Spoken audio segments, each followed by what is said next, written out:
Good day, good Talking Roadmaps listeners. Great to have you here today. We're joined by David Bland, the testing business ideas guru. David, could you introduce yourself? Yeah, thank you for having me. I'm David G. Bland. I'm out here in Northern California. Had a bit of a winding career, at startups.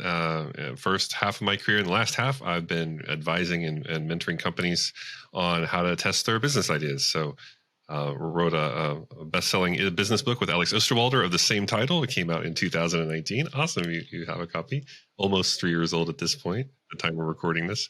And so I usually play in the space between idea and product market fit. So that messiness there, I try to help companies navigate that through like a systematic method of looking at their risk and designing experiments. So it's a good time. I have a lot of fun doing it. So I don't think I know a product management coach trainer who doesn't have a copy of it, David. So it's definitely a great resource and kind of one that kind of brings together a lot of kind of disparate things I'd looked at and used in the past and kind of puts it all in one kind of go-to guide. I love it. Thank you. It's we tried to make it very visual, and we tried to make it very approachable so that people don't feel defensive about applying scientific method to product and business. It could be a bit overwhelming, so we tried to make it as very accessible as we could. Just as always, the mandatory things, please do like, subscribe, hit that bell icon just so that you hear about new content coming up. We'd love to hear from you. We'd love to have you on the show. So roadmaps, in your mind, what's the purpose of a roadmap? I mean, it's kind of your best guess of where you're headed, And I think what happened over the years, and especially in the technology industry, was that they were treated almost like as a series of facts and deliverables. You would just hit this date with this thing, and then you can measure that, right? I think one of the reasons we do that is because it's easy to measure. Like, oh, did we deliver that thing on that date? And it's more of an output. And where I've been trying to help companies is just, okay, well, what assumptions are we making in our roadmaps? And then how do we test that? And how do we communicate that? Because it's not a list of deliverables on a timeline. It's like, here are the things we're trying to learn. And then based on what we've learned, we're going to use that to inform what we deliver. So I've been trying to kind of shape it a bit with the product managers I work with. But it's definitely a work in progress, because I think it's just, unfortunately, it's too easy to just declare what you're going to do on what time and what thing, and it's so easy to measure that people just kind of roll with it. But I feel like there's a lot of hidden problems with that approach. It kind of speaks to the outcome versus output discussion, right? It's yes, we'll output this, we'll deliver X, but is it actually doing any good for our customers and our market? True, and I think when we come to like things like assumptions mapping that I put in the book, you can look at, well, this is our best guess of risk, and here's our plan. Which ends up being almost like a sequence of experiments that can help, learn more about that risk. And so there are some ways I've seen companies kind of adopt parts of the book and plug it into road mapping. And really, we're just trying to help them drive out ambiguity and get clarity instead of just, here's a list of outputs. I think that's pretty dangerous. Who's the audience? Who's looking at this thing? Well, it kind of depends on what I'm working with. I'm mostly, again, working from idea to product market fit. So I'm usually working with people in emerging products or innovation groups or internal accelerators or incubators. It's usually, someone in the C-suite that's a sponsor of that, or a group or a committee, if you're using internal stage gate or metered funding, kind of internal VC funding approach.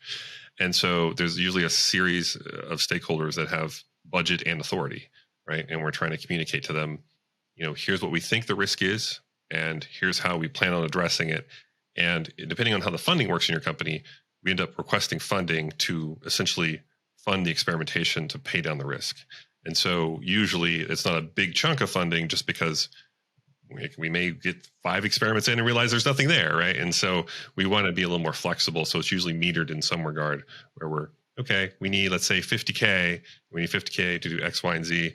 And then we come back and we show in, let's say, 12 weeks what we've learned from that, and whether we pivot, persevere, or kill it, or how much funding we need. So it's usually inherently tied to, like, the mapping isn't tied to the funding decisions, and I feel like that makes it a bit more real to people, rather than just, oh, here's a series of things I'm going to do and check the box just so I can go build what I want to build. You talked about 12 weeks there. Is that what sort of time horizon do you typically look at on a roadmap? Yeah, I mean, we can go further out than that, but I think like if I have a portfolio of teams in a company I'm working with, we tend to have some sort of conversation with stakeholders at that 12-week mark.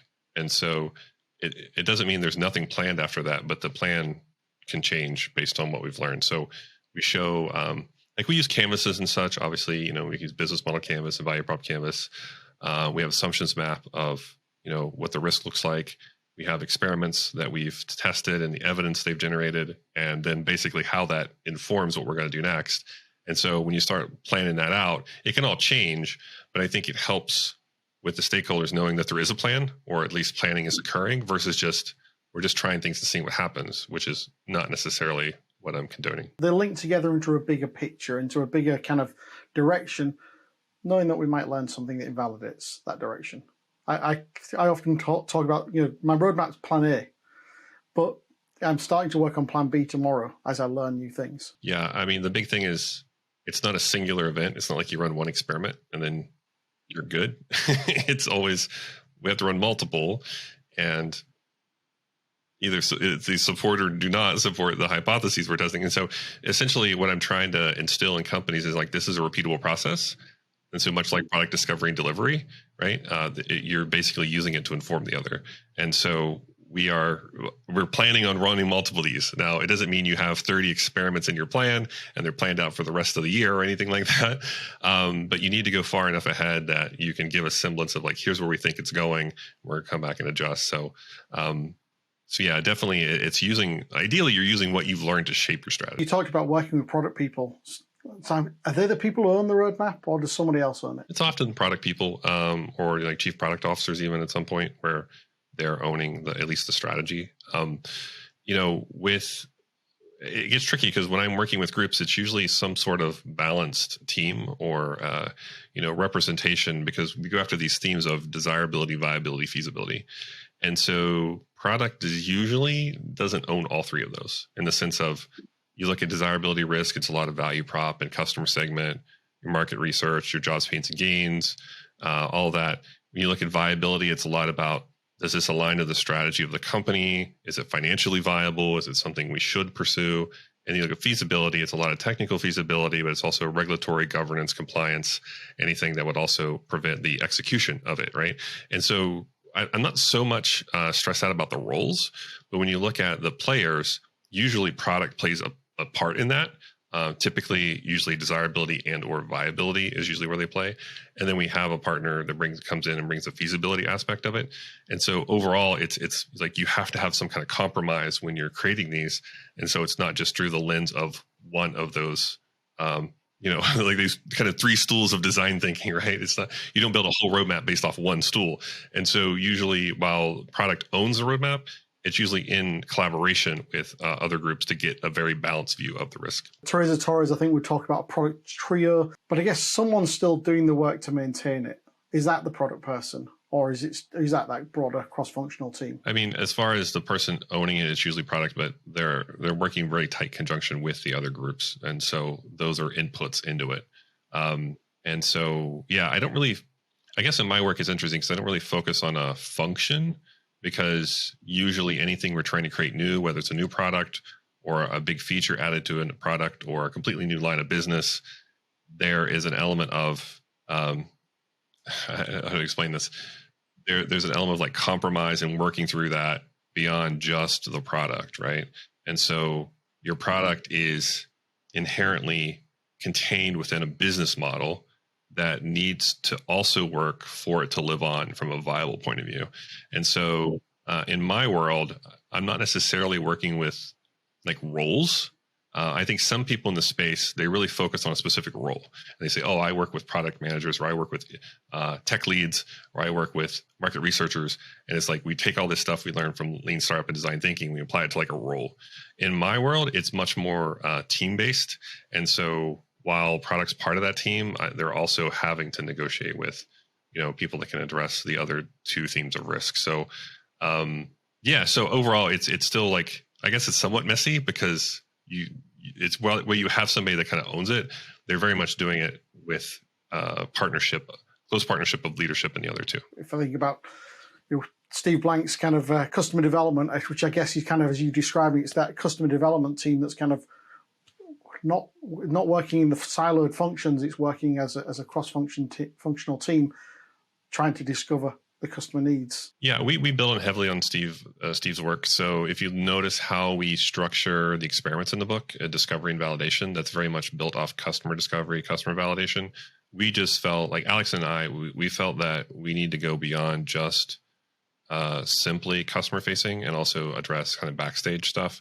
And so that's why the three themes, we really landed on those three themes. And I know there's variations thereof, and I don't want to like necessarily get into methodology wars or anything, but if you trace those three themes back through like IDEO, Stanford D School, Larry Keeley's work, Institute of Design Chicago, they hold up pretty well. And so that's kind of where we're like those themes plus, all this great groundwork with early customer development from Steve Blank and also Lean Startup from Eric Ries. We really tried to just take something and push it forward, because a lot of this was like 10 years ago, right? Like some of this stuff was published. And so we've learned a lot in 10 years. And so we're building off a lot of that work and then trying to add something that just makes it very actionable for people to put in play. And that's a big thing, because most of my work is coaching behind the scenes for companies. So I'm really trying to make it actionable for them. So, okay, we've got this roadmap thing, this artifact, but it doesn't live on its own, right? It's got other things around it, like vision, strategy, objectives. How do they link in? Yeah, this is a part I'm focusing a lot on with teams, as far as I feel like there's plenty out there for like the front end of all this work, where we're using whiteboards or we're using distributed tools to like sticky note all the stuff, right? But then you have to kind of put it into action and make it a repeatable process. And so if you look at like your overall map, at some point you're going to break it down into like a backlog of stuff you need to do, right? And usually what happens is the stuff at the top, you have a pretty good idea of what you're doing. The stuff in the middle, it's like, not sure. The stuff at the bottom, you have no clue, right? So if you think of your map, you think if you have, your roadmap, you think you have assumptions map where this is your risk, and you're basically looking at the top right and saying, here are the things that are most important, where we have the least amount of evidence. So this is what we're going to anchor a lot of our experimentation on. So others would say that's the riskiest assumptions or leap of faith assumptions, whatever you want to call them inside your company. Then from there, you're basically creating experiments that try to address those riskiest assumptions, right? And so those get tasked out, and before you know it, like you start to have a plan of, okay, at a tactical level, these things tie back to our roadmap. But these are the things that we need to generate evidence on and get some more clarity on. And so that starts like feeding into your sprints and such. And so in a way, it's hard to I'm waving my hands around here while we're talking, but it's basically you have your map, but then you have, your risk and you have your day-to-day work tied back to the risk. And I feel like that's kind of the missing piece. If you're just delivering on, let's say outputs, it's everything ties back to the delivery of a thing. And you're just kind of assuming that if we deliver it, we're going to be okay. And in reality, it's much more messier than that. So we're trying to kind of link things together with, okay, where do we focus? What has to be true for this to work?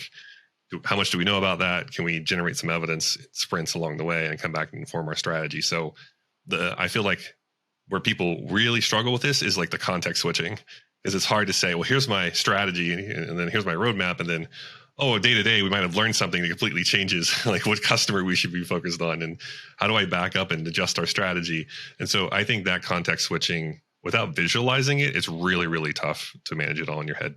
It's an interesting challenge, right? Getting from, we want to achieve this, but knowing there's a lot of risk. And in my own sort of experience, too many companies, too many organizations essentially sit there and say, we'll carry a bit of risk. And what they generally mean is, it'll all be all right. It'll work out. We'll just carry some risk. It'll be fine. We don't even expect it to cost us anything. We never expect anything to go wrong. So we'll carry some risk, when actually the right risk might be that we're building completely the wrong thing that nobody will ever want or be able to use, or we can ever make money out of. Exactly. It's why one of the reasons I'm so passionate about this, because I spent a couple startups working on things that nobody cared about.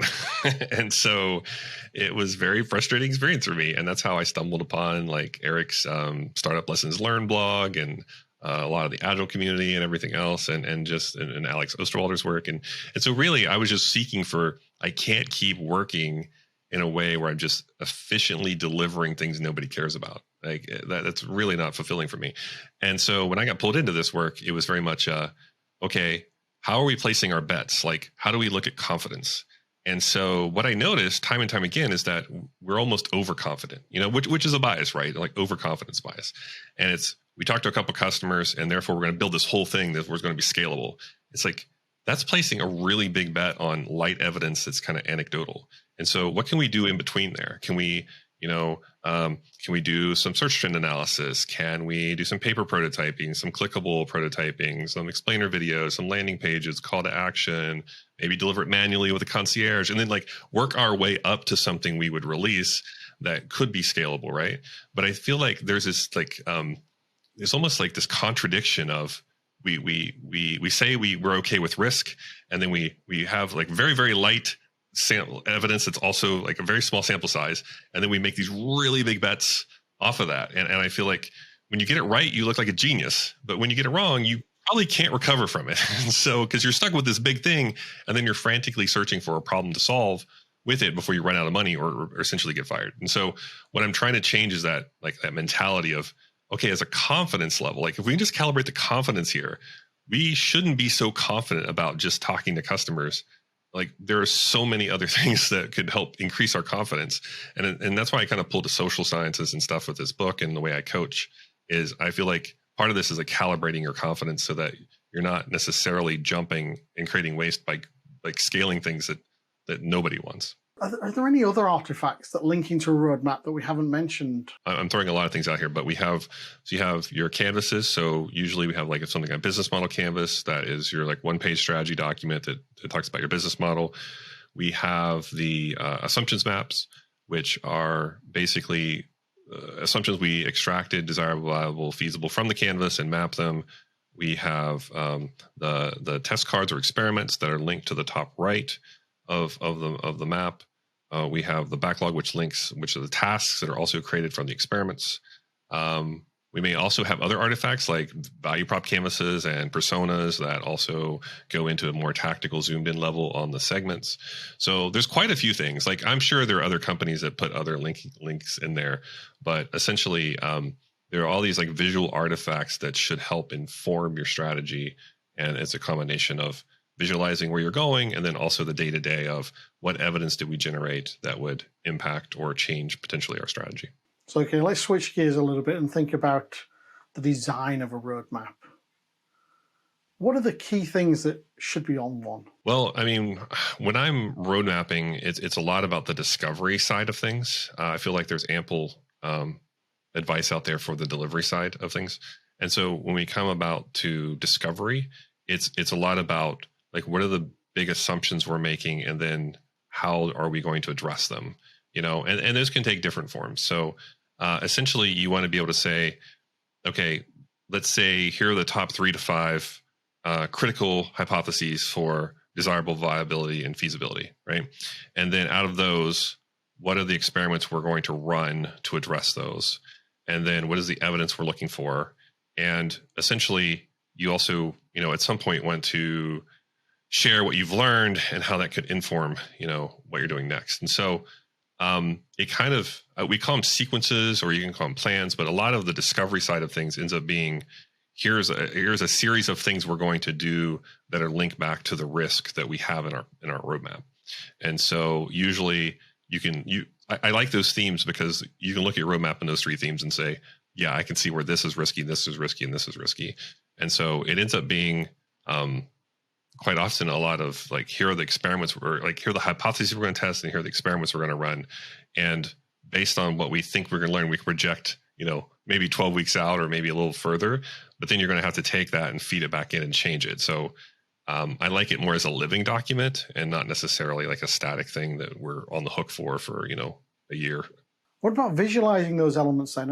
Any particular preference on what it looks like, how it's formatted? Yeah, I've tweeted some stuff in the past, with some of my clients in San Francisco and Silicon Valley, where we had like themes and swim lanes on our roadmaps, and some of them address the hypotheses we were trying to go after, and try to just call it out, because there's such a level of just educating in regards to this, because it is going to look a little different compared to maybe what you've used in the past for road mapping. And so there's a lot of one-on-ones with stakeholders saying, okay, like, here's how we're approaching this, and this is why this looks this way. And so we've used swim lanes where we say, hey, in the next 12 weeks, we're going after desirability and viability, mostly desirability, maybe a little bit of viability. And so this is what that part of the plan and like the map looks like. And then from there, the next, after that, it might be we're going after mostly viability and a little bit of desirability and a little bit of feasibility, right? And so what we try to do is share that we're going after these risks, but we're also going after them in a way that kind of makes sense. And so quite often we don't tackle feasibility right away because usually the companies I work with can build anything. And so what we're trying to go after are, the customer segment. Do they understand the value that we have? Do we understand their jobs, pains, and gains, right? And so a lot of it is like, will they pay a high enough price?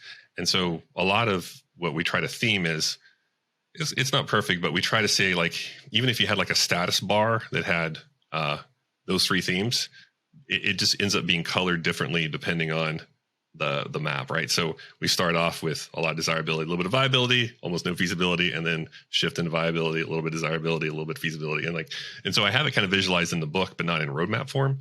But basically, if you think about it that way, it just helps you create it because you're not necessarily trying to tackle all three at once, which realistically few of my clients do. We try to go after them in a way that makes sense. I think I've personally always preferred going slightly different order, like desirability first, then feasibility, then viability, kind of on the basis that if nobody wants it, it doesn't matter if we can't build it. If we can't build it, then it doesn't matter if we can grow fast enough and acquire customers cheaply enough. And so that's always been my kind of logic, but I can understand why you might take a different, especially with the sort of teams you're likely to be dealing with in the Valley, kind of in terms of their ability to build. Yeah, and I work with companies like all around the world now. So I don't say it's like 100% always that flow, but almost always starting with desirability is good because, like I said, these companies can build anything.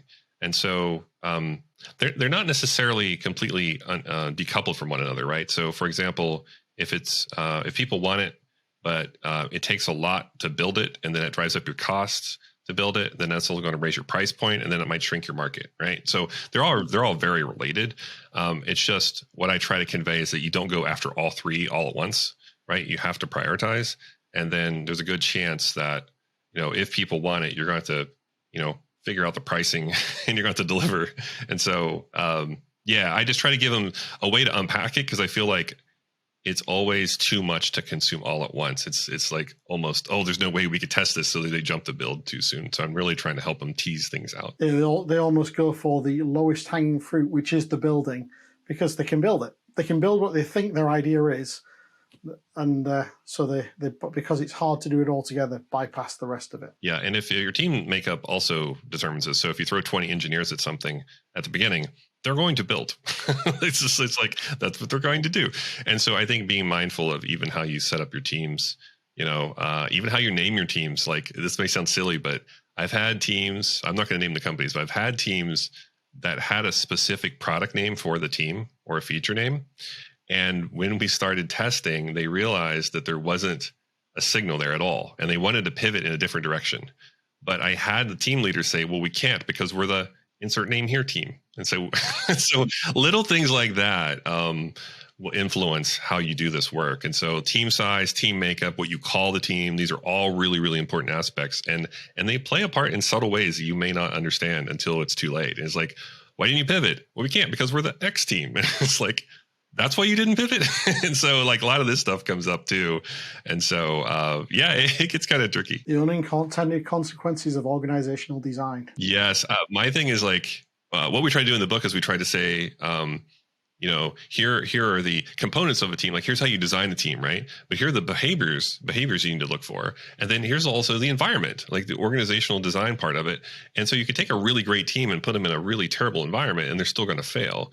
And so what I've been trying to say to leadership is think about intentionally how you're designing an environment that allows this kind of work to occur.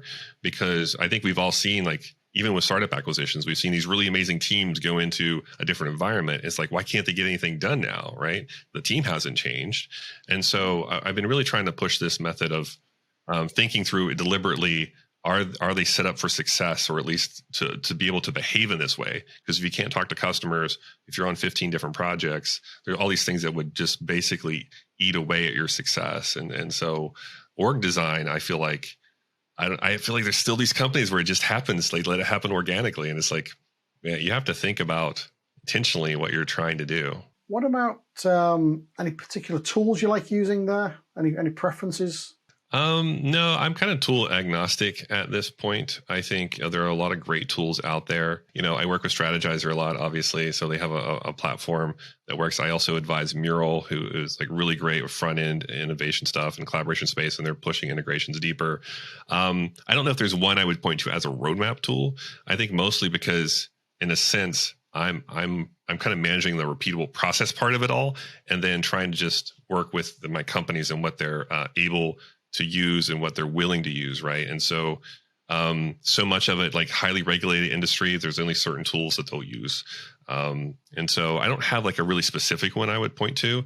I would say there is room for improvement in all of them, though, especially from the discovery point of view. I feel like we haven't quite cracked that yet, because that loop, it sounds easy, right? It's like, have a hypothesis, I run an experiment, I have evidence, and it informs the thing, right? And it either supports or doesn't. But building software to show that, I find is kind of tricky, and I've seen some companies try it and fail. And so I think there is still room for improvement with that, and then taking that to and into road mapping. I feel like that hasn't quite been cracked yet, but there might be some software I don't know about. But I feel like it sounds simple, but in practice, it's usually like a mashup of tools. I haven't seen anything that really gets it to the point where teams know for sure, like, did that support or refute? And like, how do I catalog that?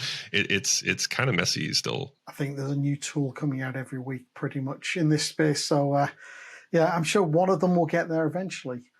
Or the ones that are there already will get there through some experimentation, through some good discovery, no doubt.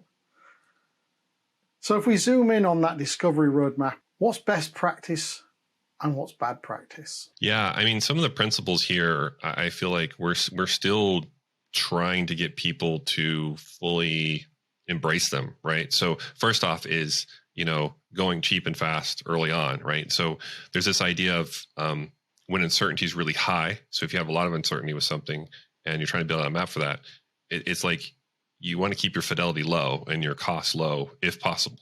And so it's low relative per industry, right? So if I'm doing like deep sea exploration or something in space versus like a photo sharing app for cats or something, it's very, very different cost, right? But you want to keep your fidelity low and your experiment low. So a lot of the discovery section of the library in the book, a lot of those test desirability, viability. They're fast, and you can do them for relatively low cost. And so we're saying, if you don't have hardly any evidence and you want to get some evidence, you can use those for directional experiments, to go. But there are other things like, basically running multiple experiments for the same hypothesis. That's usually a best practice or a guideline I would recommend.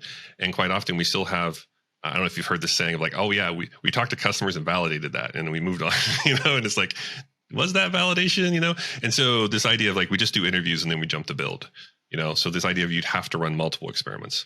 There are things like basically like finding your next best test, like what's the next best experiment I can run to generate a little better evidence than what I have now. And that's a really hard concept for people to get, especially if you know how to do interview surveys and landing pages and that's it, then that really limits what you can learn, right? And what kind of a risk you can address if those are the things you know how to do. And because those are great, but they only address a very small subsection of your overall risk. And so that's another one, which is like, how do you find your next best test? And then I think the hardest one to follow by far is defer building as long as possible. That's the one that, we're creative. We inherently want to create and build things. We often have very inspiring, talented people around us that can build. And so we start building way, way too quickly. And I think in a way, some of the advancements in technology also make it easier to build. Low code, no code tools, especially in software. It's like, oh, I could spin this up in a day, so why don't I just do it? And usually my feedback to that is, while you could, when people don't use that thing you just built, you don't know why. And you're going to have to reverse engineer and figure out, oh, what was it that cause them not to use it, you know? And so if you spend a bit of time kind of iterating through your experiments, then it informs the design of that thing. And therefore you don't have to just guess why they're using it or not. And so it's those principles, I feel like, while we talk about them, it's still hard to put in practice. And I think some of that's organizational, cultural stuff that plays in, how we're funded plays in, how we're, promoted inside of a company plays into it. But basically, those are principles I would recommend as kind of best practices to think through before, jumping right into it. Yeah, we spoke to someone who validated it. Well, I'm going back to one of your phrases earlier, the scientific principle. If I remember rightly, the scientific principle is we can never actually validate something. We can only invalidate it. So we've got a current working theorem or hypothesis that we haven't invalidated. And we're trying to prove ourselves wrong as much as we can, as early as we can, so we don't waste time and effort going down the wrong direction. If we've got something that's a working assumption that the world seems to mirror and mesh and allow us to make something that works for, great. But we can never validate. I think I don't want to say it's like the dirty little secret inside the whole industry, but I think we throw around this term validation, or we validated it, and then you're spot on. In reality, it's really hard to have 100% irrefutable evidence on a hypothesis, especially in business and in product where everything moves so quickly. So, and people are involved, right? It's messy. So I think it's easier to disprove. The secret with that is like people don't want to be proven wrong. So even though it's easier to design like you're right and test like you're wrong, I feel like what people want to do is design like they're right and test like they're right so they can move on to what they want to do next.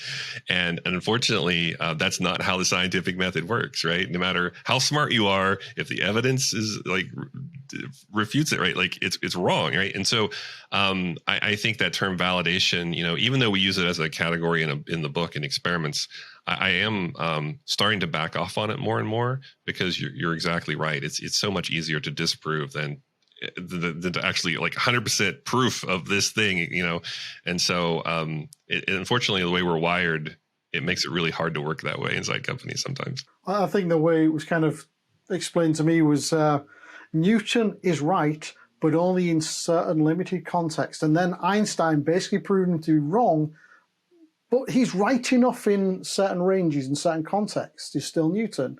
And then you go into more complex models, more complex understanding. When Einstein comes in, at some point, someone will prove Einstein wrong, but still not for everything. It'll still work. It'll be a workable model, something you can build a product around, perhaps. So maybe that's the validation as opposed to the invalidation. I like that. It's almost like it's on a spectrum in a way. So if you think about the evidence generated for your experiment, it's on a spectrum, either supporting or refuting. And as long as you can get confidence with your team calibrated enough that you see where you're on that spectrum, you shouldn't be taken completely off guard by, people just not wanting it at all, right? And so I think I just think we have a lot of work to do in the industry around that language, because it's too easy to say, yep, validated that and move on. When in reality, that's not necessarily how it would work. Like we said earlier, people just want to build. It's like leaders want to come in and say, I want an X, go and create one for me, and let's deliver that to the market and we'll make a load of money, because we just assume, and we go and test to get the truth, the confirmation bias kicking in that we were right. So, okay, we've talked about good practice and some bad practice on your roadmaps there. Do you have a particular pet hate or something you really don't like to see on a roadmap, though? I would say it still comes back to just the output versus outcome focus. A lot of this, it's like, again, it's easier to measure what we produce, and that can happen with experiments too. So, when they're not tied back to, let's say, your riskiest assumptions that you've refined into hypotheses, you can make this illusion of you're very busy and that you're making progress, but in reality, you may not be. And so that's why I really, really embrace this idea of like assumptions mapping, because I had teams that would fill up a plan full of experiments, and it looked great, and they were really busy, but in reality, they weren't paying down their risk because they weren't really focused on the things that were most important, where they had the least amount of evidence. And so that's something that I'm still trying to address with teams, where it gives the illusion of progress because you're running experiments. But in reality, if it's not tied back to something, you get in these weird situations. You can see it. You'll see it where like teams like, well, this takes like really long time to run this experiment, so let's just assume it succeeded and let's work on the next one. And then before they know it, they're like 6 experiments deep and they haven't really completed the first one yet. And so it comes out in weird behaviors like that, but it's mostly because they just feel like, well, I can't wait that long to learn, and let's just keep going. And so I feel like it's a combination of not necessarily using what you've done to inform the next thing, and also just not tying it back to the risk in your business, because it's a lot of work to work this way. It's a lot of money, time, and energy, and it's emotionally draining sometimes because you're always checking your ego, at the door. And if you're not focused on the riskiest stuff and you're not using what you did to inform the next thing, then it's like a lot of theater, and I really despise that. Like, it's not my goal to come in and create more theater. Like, there's enough of that going on. So those are some things I very much look out for. I mean, listening to you there, I feel the need to coin a new phrase. I'm thinking we often talk about a feature factory on the development or delivery side. It almost sounds like there are experiment factories as well. Yeah, they're probably not as prevalent yet, but hopefully they don't become that way. But yeah, for sure, we don't want to just create busy work for people. We want them. It's really kind of weird. I wrote a book with Alex that has about 200 pages of experiments, but the point is not running experiments. The point is just use these things to pay down your risk and learn more about your risk. And I just keep having to drive that message home. We've talked a lot about roadmaps here, in particular in the discovery context. Whose advice on road mapping do you listen to, though? Oh, there are certainly some people I love. Obviously, Product Roadmaps Relaunched book is one of my favorites, and I've had the chance to hang out with those guys in the past, and even speak with at Mind the Product and such. I love Melissa Perry's work too. I mean, she's besides Bruce and Todd, who wrote Products Roadmap Relaunched, the Melissa Perry stuff, like I helped advise on her book, The Build Trap, and she has some great stuff. Also a huge fan of Teresa Torres and her work. I feel like there's a crew of us that have been pushing these ideas forward for, I'd say, last 10 or 15 years. And we still stay pretty connected, and we try to help each other out.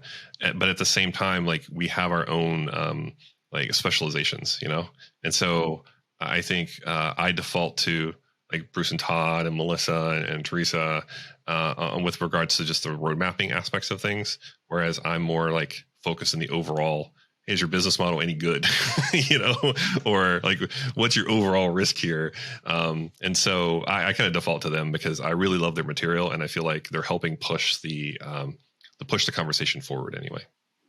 Well, the great news is 3 out of the 4 people that you've named are either recorded or already booked. So definitely watch this space. You talked about the people there in a couple of books. Are there any particular resources beyond the ones you've just named around those people that you look at as well? Those are kind of my go-tos. I think there are a lot of online courses now. I don't know of any that specifically go after road mapping, but I do feel like the pandemic kind of accelerated some of this stuff to be translated into digital form. And so, nothing else I would call out, but I mean, there's this new wave of kind of product community coming around. And I have to say, I'm not even as plugged in as I can be around all of them. And I feel like a lot of the younger, I'm saying younger crowd, of course, I feel like they're bringing like a really nice, like fresh perspective into all this. And what I look for, so if you're looking for like guidelines and criteria, I look for like, is it actionable? Are they addressing this in a sense where you don't have all the answers? And so a lot of this lean startup, this might sound controversial, but I don't think the lean startup brand survives for very long. I think overall it becomes like the underpinnings of product management. And so I look for that terminology in, resources, either in written form or online, in some kind of interactive course. So I look for those kind of, look for the word hypothesis or assumption or experiments. And I'm really, really keen on that because regardless if I know the person or what their, what their brand is, I think if you look for that kind of language in the material you're looking for guidance in, then you're probably on the right track because that's where we're headed. We don't have all the answers. Everything moves too quickly. So how can we essentially find the answers? And so that's what I would give as a criteria if you're going online looking for more resources. Now, the one kind of hanging theme that's been in the back of my head as we've been talking is B2B versus B2C. Are there any sort of any considerations there that you'd want to express around that, the discovery space in particular? Yeah, I do a lot of work in B2B. Also, the 3 startups were all B2B too. And so I feel like early on, a lot of this got sort of slanted toward B2C and it only works there. But we've learned a lot in 10 years. And so a lot of this underpinnings of, okay, in B2B, it also is really expensive to build something that even if you had 3 clients and total of 3 and none of them used it, right? So it's still a problem. I think the gap is shortened more, it is closed. So for example, I would say 5-10 years ago, the gap of even experiences of like a B2B product and a B2C product were pretty large, right? And now what I'm seeing more and more with the companies I work with, and I work with these like billion-dollar organizations in the world, around the world, I see like B2C expectations in the B2B model. And so it's more like, I expect this to work like a B2C app, but it's for B2B. So I'm seeing that trend, and that's kind of closing the gap of what's possible between the two. I would say if I had to point out specific experiments, and they're not themed in the book. This is part of the feedback I've gotten in the book. Even though I have some sequences, they're like, why didn't you just tag it all? Like, there's really so many tags I could use. So maybe second edition.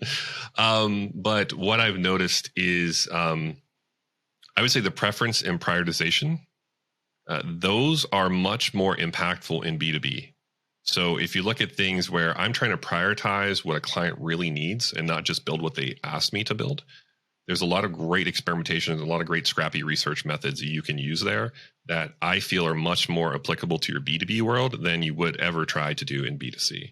And so much of like the interviews and things we do for discovery for B2B, it's like a blizzard of words coming at us and then we have to make sense of it. What I'm seeing is a lot more co-creation. I'm seeing a lot more, let me help you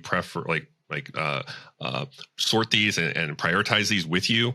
And so that kind of collaboration and co-creation I find very promising. And I think it's much easier to do in a B2B setting. So that's what I see as the biggest difference right now. It's mostly the number of clients, plus you're going to focus more on preference and prioritization and co-creation because you don't necessarily just want to go build what they asked for.